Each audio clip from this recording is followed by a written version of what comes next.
Let's get back to local news of the day and the politics at home and bring in our political editor, Andrew Clennell. Andrew, some really interesting comments from the Home Affairs Minister. She was there launching the cyber strategy, but confirmed the government is looking at some other steps when it comes to those individuals released that were in indefinite detention but released after that High Court ruling.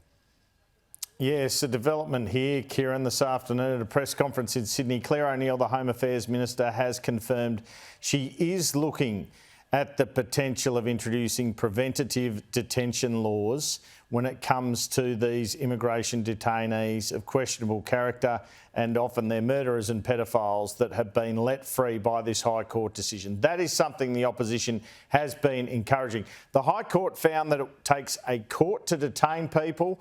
The sort of regime that's been spoken about is similar to is used for alleged terrorists, where you could apply to a court for preventative detention. And it comes against this backdrop of this story out of Western Australia last night and this morning, which involves the police commissioner there confirming that 4 sex offenders who've been let free have left the state and do not have ankle bracelets on. We know the government promised and legislated so they could put ankle bracelets on some of these detainees. That is up to the discretion of the Immigration Minister, Andrew Giles. You'll hear here Clare O'Neill confirms she's looking at the preventative detention as a system, but then also leave it to Andrew Giles, the Immigration Minister, to detail how many of these 93 released detainees actually have ankle bracelets. She won't say. She says she's had advice. She couldn't say on breakfast television how many had the bracelets this morning. She's had advice since, but she says it's up to her junior minister to release that information. Are you considering, or have you sought advice, as has been reported, on preventive detention orders legislation? Okay. With regard to the scheme, Minister Giles is operationalising the scheme and he is in charge of its implementation. The job for me now is to manage the NZYQ decision in a way that best protects the safety of the Australian community, and I will be examining every and all option, and that includes a preventative detention regime. Okay, and the number of people who have been released. He's going to provide an update. Have you had any information on that since you were asked about it on breakfast television this morning? Yes. What is that information? I don't have specific numbers for you, Andrew, and as I say, Minister Giles is implementing the scheme and he is going to provide updates to you. I'm not going to provide an update. Or is it half? Is it 3/4? Is it almost all of them? Or is it none of them who have ankle bracelets on? Can you give us some idea? Yeah. Andrew, Minister Giles is implementing the scheme and he'll provide an update to you. So we'll get further reaction to that. Dan Tehan, the Shadow Immigration Minister, coming up a bit later in the program. On the cyber strategy, Andrew, also a bit of scrutiny as to the scope of this. What can you tell us? Well, they've really built it up, Kieran. They've said, we've got this cyber security strategy coming out. It's a bit like the employment white paper. That sort of vanished without trace after the release by the Treasurer. Now we've got this, I have to say, a kind of underwhelming cybersecurity strategy after the build-up. It's $587 million over 4 years, on top of $2 billion that the previous government had committed. Clare O'Neill says here, don't just look at the money, it's all these measures that we're putting in place. She calls them 6 cyber shields, working with business, working in terms of education, a series of measures that she says are part of the strategy. It's a bit of a glossy document. Here I ask her if $500 million is enough. Is $500 million over 7 years really adequate then to address this threat? Where's the plans for legislation and a bigger federal contribution? Yeah. Thanks, Andrew. And just to clarify, it's $587 million over 4 years, not 7. And this is in addition to an investment that was made by the former government into what's called the Red Spice program that you would be aware of. So that's roughly a $2.3 billion investment in the same set of activities. You have to give them some credit, don't you? Yep. So I have been really clear that I think the Red Spice investment was a really important starting point for our country. What the former government seemed to forget about is that there are people outside of government who also need to be harnessed into our activities. So we had a Red Spice investment that was important, that I was supportive of at the time, that I'm supportive of now.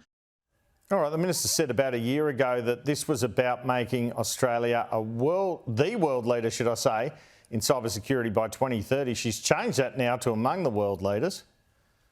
When you announced the strategy last year, you said you want Australia to be the most cyber-secure nation in the world by 2030. The language seems to have changed this morning to be among the world leaders. Yeah, I think we want to be among the world leaders. I think there's some about this problem that's beyond our control, and I think that's the realistic and achievable goal for us that we can be confident about. We've just got to be really upfront at the beginning of this process. We're going to continue to have cyber attacks. The cyber environment is deteriorating, not just here, but in every single other country in the world.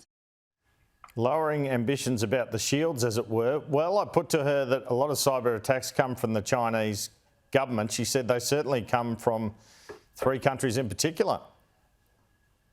How much of an issue is the Chinese government in terms of cyber hacks?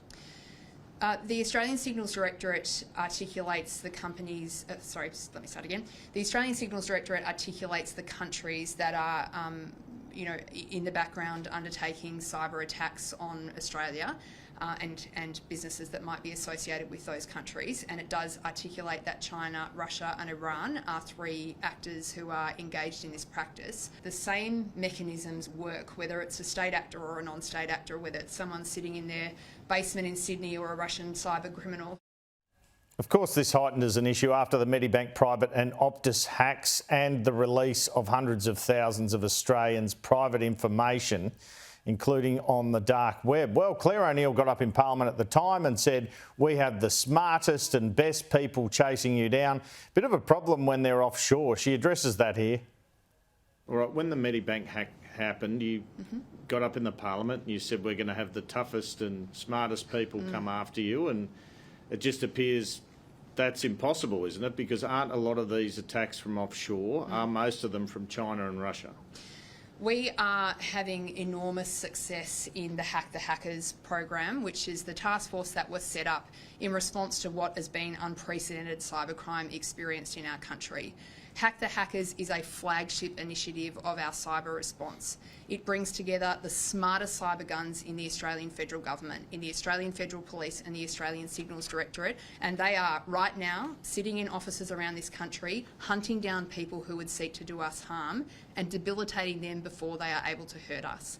There is a lot of success that has been achieved by this task force already. It collaborates with the FBI, with all of our Five Eye partners, and performs what will be a pivotal and growing role in this problem. Clare O'Neill speaking at that cyber strategy launch. Andrew, while we were reporting on this breaking news out of the Middle East, a ceasefire for all intents and purposes, more than 50 hostages to be released, a really strong show of support for the Jewish community locally. Yes, the opening of the Holocaust Museum in Melbourne. Anthony Albanese and Peter Dutton were both there with some strong words. Peter Dutton's been critical of the government for not doing enough for the Jewish community, but the Prime Minister had some strong words as well as the opposition leader in support of the Jewish community in Melbourne today.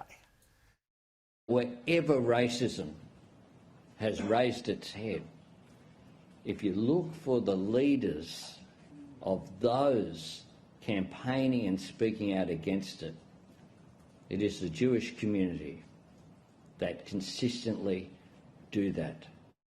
I turn to the words of Holocaust survivor Peter Gaspar, who lost 40 members of his extended family. The Holocaust didn't start with gas chambers and murders and executions. It started with stereotyping, prejudice, discrimination, hate speech. Those are words to heed each and every single day.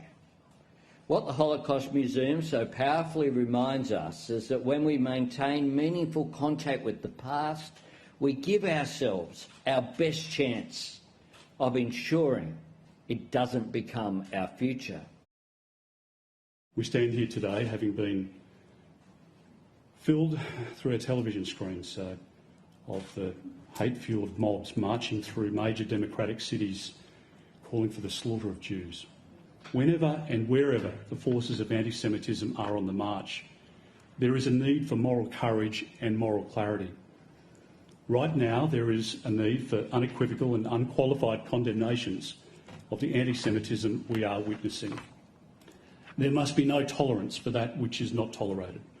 Moral courage and moral clarity can take many forms, for everyday Australians, a simple act of moral courage which leads to moral clarity is to visit this museum.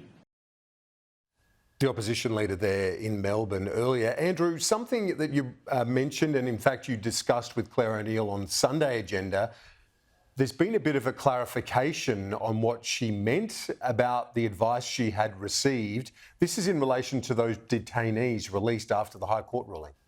That's right. So I said to the Home Affairs Minister on Sunday Agenda, look, you're obviously pretty flat-footed here. Why weren't you ready for this High Court decision? She said the advice from her department was that they were likely to win. Now, in the last couple of days, there's been a document tabled in the High Court or released which says on May 26, one officer in the department at least suggested releasing the detainee who brought the case in order to mitigate the risk of losing the case. So that seems a bit contradictory from what Clare O'Neill was saying. I guess she gets advice from several people in the department. This is Clare O'Neill on Sunday Agenda. We were advised that it was likely that the Commonwealth would win the case, that is, allow us to do what we wanted to do, which is keep these people in detention. How recently did you receive that advice? Well, we received that advice from the Department of Home Affairs, who tell us what chances we have of success and failure in each legal case. But I do need you to understand when did you receive that advice? I do need you to understand that our department is one of the most litigated against departments of the Commonwealth. All right, so she was questioned about this, the Minister, on the ABC this morning?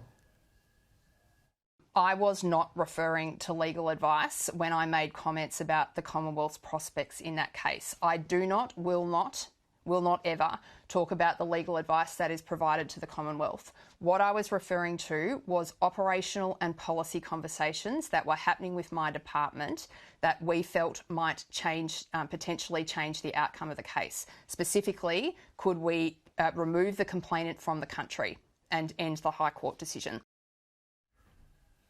Clare O'Neill on the ABC. Andrew, thank you.